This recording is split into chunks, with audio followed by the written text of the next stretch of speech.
क्या आपने कभी यह सोचा है कि आपकी रसोई में इस्तेमाल होने वाला हर छोटा मसाला, हर स्नैक्स का पैकेट और हर अचार का जार किसी के सपने से निकली हुई एक फैक्ट्री में बनता है? क्या हो अगर वह फैक्ट्री आपकी हो और उसका खर्चा बैंक लोन से ही निकले?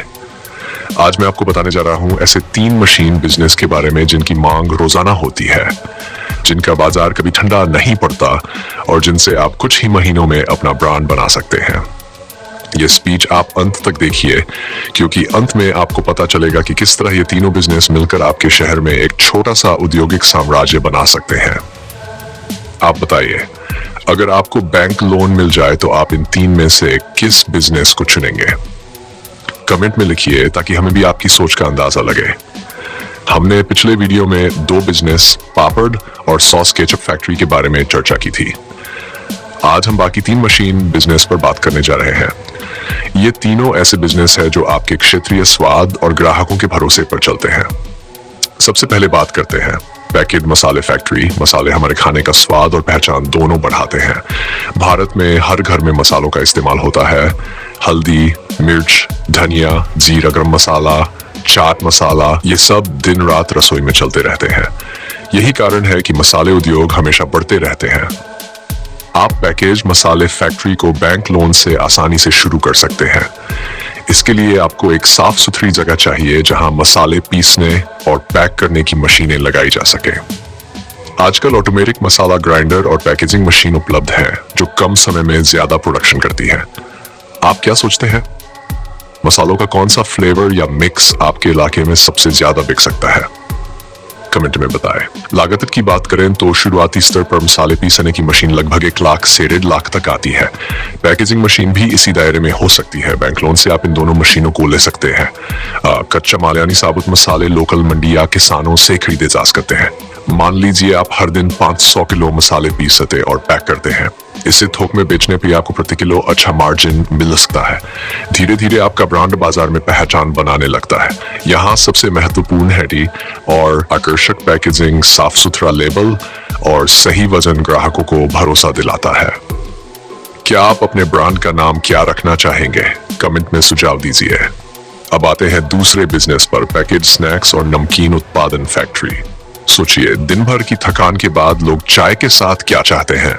कुछ चटपटा और कुरकुरा। यही कारण है कि नमकीन और स्नैक्स की मांग कभी खत्म नहीं होती। बच्चे हों या बड़े, सभी को चिप्स, नमकीन, भुजिया, मिक्सचर जैसी चीजें पसंद आती हैं। इस बिजनेस में मशीनों का बड़ा रोल है। आपको फ्रायर मशीन, मसाला मिक्सर, पैकेजिंग मशीन और क्वालिटी चेक करने के लिए बेसिक लैब की जरूरत होगी। बैंक लोन से आप इन मशीनों को खरीद सकते हैं। शुरुआत में आप छोटे पैमाने पर उत्पादन कर सकते हैं, जैसे रोजाना 500 किलो नमकीन। जैसे जैसे आपका ब्रांड चलेगा, आप उत्पादन बढ़ा सकते हैं। आप क्या सोचते हैं, नमकीन में कौन सा फ्लेवर आजकल सबसे ज्यादा पसंद किया जा रहा है? कमेंट में बताइए। इस बिजनेस में लागत आपके पैमाने पर निर्भर करती है। एक छोटे सेटअप के लिए लगभग 5 लाख से 7 लाख तक का निवेश पर्याप्त हो सकता है। इसमें मशीनें, कच्चा माल, पैकेजिंग और मजदूरी शामिल है। मार्जिन अच्छा है क्योंकि स्नैक्स और नमकीन की कीमत उत्पादन लागत से काफी अधिक रखी जा सकती है। थोक और खुदरा दोनों में आप बेच सकते हैं। पैकेजिंग यहाँ भी महत्वपूर्ण है। रंगीन पैकेट, आकर्षक डिजाइन और साफ सुथरा ब्रांड नाम आपके उत्पाद को भीड़ से अलग दिखाएगा। सोचिए, अगर आपके पैकेट का विज्ञापन सोशल मीडिया पर वायरल हो जाए तो आपका बिजनेस कितनी तेजी से बढ़ सकता है। क्या आप डिजिटल मार्केटिंग करेंगे या पारंपरिक? कमेंट में राय दें। अब तीसरे यानी 5वें बिजनेस पर आते हैं, अचार और मुरब्बा फैक्ट्री। अचार और मुरब्बा भारतीय खानपान की आत्मा है। दाल चावल हो या पराठा, इनके बिना स्वाद अधूरा लगता है। यही वजह है कि अचार और मुरब्बे का बाजार लगातार बढ़ रहा है। पहले लोग घर में बनाते थे, अब पैकेज अचार और मुरब्बे की मांग बढ़ गई है। अचार मुरब्बा फैक्ट्री लगाने के लिए आपको cutting machine, mixing tank, filling machine और पैकेजिंग यूनिट की जरूरत होती है। बैंक लोन से ये सब लेना आसान हो जाता है। कच्चा माल आप किसानों से सीधे ले सकते हैं, आम, नींबू, मिर्च, गाजर, आंवला आदि। इससे आपके कच्चे माल की लागत कम होती है और गुणवत्ता बनी रहती है। आपके हिसाब से कौन सा अचार पूरे भारत में सबसे ज्यादा बिक सकता है? कमेंट में बताइए। लागत की बात करें तो अचार मुरब्बा फैक्ट्री के लिए शुरुआती निवेश लगभग 4 लाख से 6 लाख तक हो सकता है। इसमें मशीन, कच्चा माल, पैकेजिंग और मजदूरी शामिल है। मार्जिन अच्छा है क्योंकि अचार और मुरब्बे की शेल्फ लाइफ लंबी होती है और लोग इसे बार बार खरीदते हैं। आप छोटे जार में खुदरा ग्राहकों के लिए और बड़े पैकेट में होटल या रेस्टोरेंट के लिए सप्लाई कर सकते हैं। यहाँ भी ब्रांडिंग अहम है। एक अच्छा नाम, पारंपरिक स्वाद और आधुनिक पैकेजिंग आपको मार्केट में अलग पहचान दिला सकता है। सोचिए, अगर आपका अचार विदेशों तक पहुंच जाए तो कितना गर्व महसूस होगा। क्या आप इसे निर्यात करने की सोचेंगे? कमेंट में राय दें।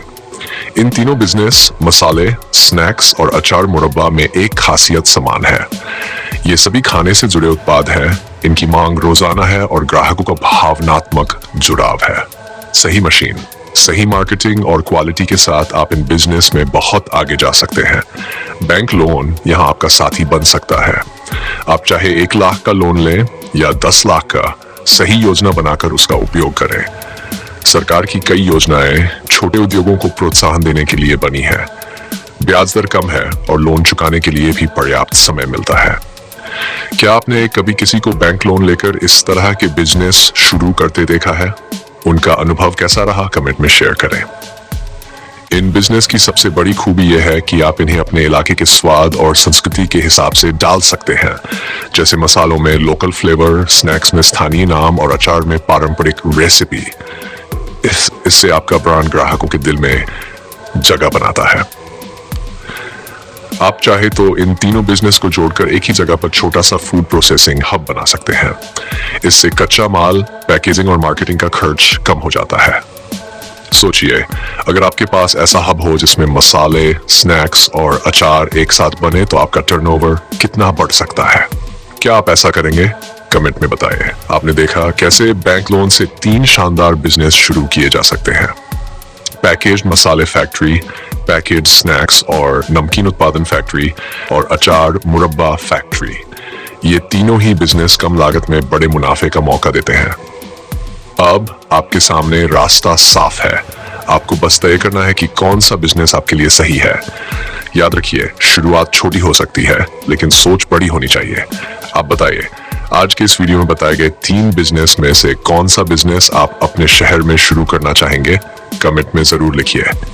और हाँ, अगले वीडियो में हम और भी नए मशीन, बिजनेस और स्ट्रेटेजी पर चर्चा करेंगे। चैनल को सब्सक्राइब कर लीजिए ताकि वह जानकारी आप तक समय पर पहुंचे।